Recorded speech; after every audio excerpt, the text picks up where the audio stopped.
നിങ്ങൾക്കറിയാമോ, ഈ പ്രപഞ്ചം മുഴുവൻ എനർജിയാൽ നിറഞ്ഞതാണ്. ഓരോ വസ്തുവിനും, ഓരോ ചിന്തയ്ക്കും, ഓരോ വികാരത്തിനും സ്വന്തം ഒരു വൈബ്രേഷണൽ ഫ്രീക്വൻസി ഉണ്ട്. അതായത്, നമ്മൾ എന്താണ് ചിന്തിക്കുന്നത്, എന്താണ് അനുഭവിക്കുന്നത്, അതിനനുസരിച്ച് നമ്മുടെ വൈബ്രേഷൻ മാറുന്നു. മാനിഫെസ്റ്റേഷൻ എന്നത് നമ്മൾ ആഗ്രഹിക്കുന്ന കാര്യം നമ്മുടെ ജീവിതത്തിലേക്ക് ആകർഷിക്കുന്ന പ്രക്രിയയാണ്. അതിനായി നമ്മുടെ ചിന്തകളും വികാരങ്ങളും ആ ആഗ്രഹത്തിന്റെ ഫ്രീക്വൻസിയോട് പൊരുത്തപ്പെടണം. ഉദാഹരണത്തിന്, നിങ്ങൾ സമൃദ്ധി ആഗ്രഹിക്കുന്നുവെങ്കിൽ അഭാവത്തിന്റെ ചിന്തയിൽ അല്ല, മറിച്ച് സമൃദ്ധിയുടെ വൈബ്രേഷനിൽ ജീവിക്കണം.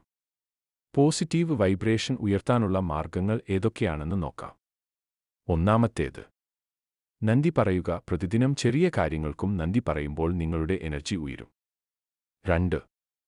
സന്തോഷകരമായ സംഗീതം കേൾക്കുക. പ്രകൃതിയുമായി സമയം ചെലവഴിക്കുക. 3. ധ്യാനം, ആഫർമേഷൻ, വിസ്വലൈസേഷൻ തുടങ്ങിയ പ്രാക്ടീസുകൾ നിങ്ങളുടെ മനസ്സിനെ ഉയർന്ന ഫ്രീക്വൻസിയിലേക്ക് കൊണ്ടുപോകും. 4. നെഗറ്റീവ് ചിന്തകളെയും ആളുകളെയും ഒഴിവാക്കുക. അവ നിങ്ങളുടെ വൈബ്രേഷൻ താഴ്ത്തും.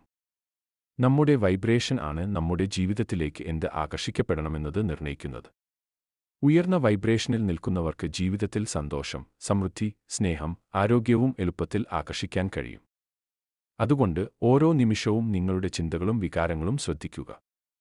നിങ്ങളുടെ എനർജി നിങ്ങളുടെ റിയാലിറ്റി സൃഷ്ടിക്കുന്നു എന്നത് മനസ്സിലാക്കുക. ഉയർന്ന വൈബ്രേഷനിൽ ജീവിക്കുക, അതാണ് മാനിഫെസ്റ്റേഷന്റെ രഹസ്യം.